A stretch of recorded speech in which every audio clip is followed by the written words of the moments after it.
The sun hung low over the desert, swollen and red as though it had bled into the sky, and the heat that rose from the sand shimmered in restless waves. A wind stirred, dry, restless, carrying with it the faint metallic tang of distant lightning even though the horizon showed no storm. The cowboy wiped a line of sweat from his brow with the back of his wrist, squinting at the woman sitting calmly against the fence beam, her wrists bound in rawhide he'd tied himself. She sat with an ease that unsettled him, as though nothing about the situation was wrong, and certainly nothing about him frightened her. Her clothes were dusty from travel, her boots worn, her braids loose from the long ride that had brought her to the ranch. She had all but walked into his land unannounced, leading her horse with the reins draped over 2 fingers, as though she owned the place or feared no one who did. And when he'd stopped her, demanded to know who she was, what she wanted, and why she'd crossed into ranch territory without so much as a signal or call, she had simply handed him her canteen, looked him square in the eye, and said with that unblinking calm, "Listen before you draw. You don't have much time." Those words alone had been enough to raise his suspicion. Folks didn't usually speak in riddles unless they were running from someone or trying to lure someone into trouble. And when she told him, no, insisted, that he tie her wrists, he'd expected a trick. But she had offered her hands openly. No hesitation, no fear, just those dark eyes watching him with a stillness that felt older than the plains. That was what unnerved him most. Her stillness. "Do whatever you want, cowboy," she'd said, settling against the fence as though sitting down to rest. "But you'd better listen." He took a step back, adjusting the brim of his hat out of irritation more than need. He wasn't used to being told what to do, certainly not on his own land. "You can talk just fine without me tying you up," he muttered, more to himself than to her. "If you're fixin' to lie, you'll do it bound or unbound." She tilted her head, as though studying the dust on his boots. "I asked you to tie me because I know what you'll think once they arrive." "They?" Her eyes shifted, not to him, but to the vast stretch of empty horizon behind him. 5 seconds, she murmured. The cowboy opened his mouth to demand an explanation, but the ground trembled under his boots. A slow, rolling vibration, faint at first but growing with each heartbeat. The boards of the fence gave a dry groan behind her, the wire twanging softly with the movement. He instinctively turned toward the sound, expecting riders, maybe a band of rustlers or a cavalry patrol he hadn't been warned of, but the horizon was still empty. No dust clouds, no silhouettes on the ridge, nothing but the swaying heat and that rising tremor. "Earthquake," he muttered, though even he knew the region rarely saw such things. "No," the woman replied. "Not that." He spun back toward her. She watched him with that same eerie calm, the wind tugging at the loose strands of her hair. Not a flicker of concern crossed her face. It was the face of someone who had already accepted whatever fate rode toward them, or someone who knew the outcome so well that fear was pointless.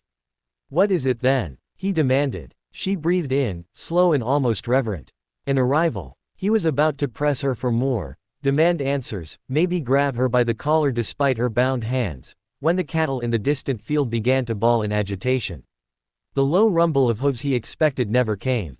Instead, the animals pressed against one another, agitated, circling as though something unseen prodded at their instincts. He felt the hairs on his arms rise. Whatever was happening, it wasn't natural. "Talk," he snapped, taking a step toward her. "I am talking," she said softly. "You're just not listening yet." He cursed under his breath and scanned the land again. He knew these plains like his own heartbeat. The ranch had been in his family for 3 generations. He'd ridden every ridge, checked every watering hole, tracked every predator that might threaten the herds. The land didn't surprise him often. And it didn't frighten him. But the silence that settled now, deep, thick, unnatural, made something coil tight in his gut. Even the wind had stopped. The woman shifted slightly, testing the tension on the coils of rawhide around her wrists. She didn't pull hard, just enough to remind herself they were there. "You tied well," she said conversationally. "Quick hands. You've done this before." He shot her a warning glare. "You accusing me of something?"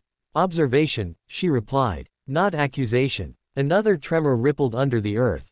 Stronger this time. Enough that dust shook loose from the fence posts and the cowboy widened his stance to keep his balance. "Lady, if you're playing me." "Look," she cut in, voice still maddeningly calm. He followed her gaze to the rise behind him. At first he saw nothing. Then the sparse clusters of sagebrush began to sway, left, then right, then still. As though something moved beneath them. The rolling motion traveled down the slope, invisible yet unmistakable. He felt the tremor underfoot match the movement he saw. Something was coming, but not over the land. Under it. His hand went to the revolver on his hip. She smiled faintly, not mocking, not smug. Almost sad. A gun won't help. Not against this. What is this? He snapped. You know something. Then spit it out. I've tried, she said, looking up at him with a gentleness that wrapped around her words like soft cloth. But people seldom hear truth when it walks toward them on unfamiliar feet. You speak in riddles, he growled. Say it plain. Plain truth scares men more than riddles, she murmured. The tremor intensified. The cattle bellowed louder, their agitation rising to panic. Birds burst from the lone cottonwood near the pasture, wings beating into the sky. Even the woman shifted now, her shoulders tensing, not in fear, but in readiness. You get one more chance, he said, stepping toward her and bracing a hand on the fence beam above her shoulder. You tell me what's about to hit my land. She met his eyes. I gave you your warning. That wasn't a warning. It was poetry. Her lips twitched, as though she found that amusing. Poetry warms the truth. I needed you to act, not run. Act how? By tying you up. That's your grand plan. Yes. Why? Because they cannot track what is bound. Before he could ask what that meant, the earth convulsed. Not a tremor this time. A violent heave. The cowboy staggered back as dust exploded upward in a wave. Cracks split the dry earth, jagged lines racing outward like lightning bolts in reverse. The fence shook, the boards rattling behind the woman as though trying to break free of their nails. Get down, he barked, instinct overruling confusion. She remained seated, eyes fixed on the horizon. It's too late for hiding. The cowboy drew his revolver, even though she'd said it was useless. He scanned the ground, the ridge, the brush, anywhere something might emerge, but nothing came. Only that awful, building pressure under the earth, as though an enormous drumbeat sounded from beneath their feet, each strike stronger than the last. He turned to her again. What are they? Her gaze remained forward. A warning. You keep saying that. Because it keeps being true. The vibration stopped. Completely. As if the land had taken a final breath and was holding it. That silence returned, thicker this time, pressing on his ears until he felt almost weightless in it. His heartbeat seemed too loud in the stillness. Too fragile. Then, one final, distant thrum. Followed by another. He realized with a creeping dread that the sound didn't come from beneath the earth now, but from the air. Faint, rhythmic, measured. Hoofbeats. Many of them, but not like any he'd heard before. These were synchronized. Too perfect. No rise or fall of separate hooves striking at slightly different moments. No scatter that came from a herd or troop. Just one sound multiplied many times, like a single enormous animal divided into dozens of identical echoes. His throat dried. What in God's name? The woman finally lifted her chin slightly, her voice a whisper. Your God won't claim this. Listen. He held his breath. The hoofbeats grew louder. Not closer. Just louder. As though the sound expanded, filling the space around them without approaching from any direction. The cowboy felt a tingling at the base of his spine. Something primal. Something old. What are they? He asked again, softer this time, as though afraid a louder voice might summon them faster. They are the reason I let you tie me, she said. The reason I rode here. The reason I crossed onto land I swore I'd never set foot on again. You didn't answer me. Because the answer changes a man. He stepped forward, frustration and fear blending in his chest. Lady, if you don't start talking straight. A shadow passed overhead. Not a cloud. There were no clouds. The shadow had no shape he could name.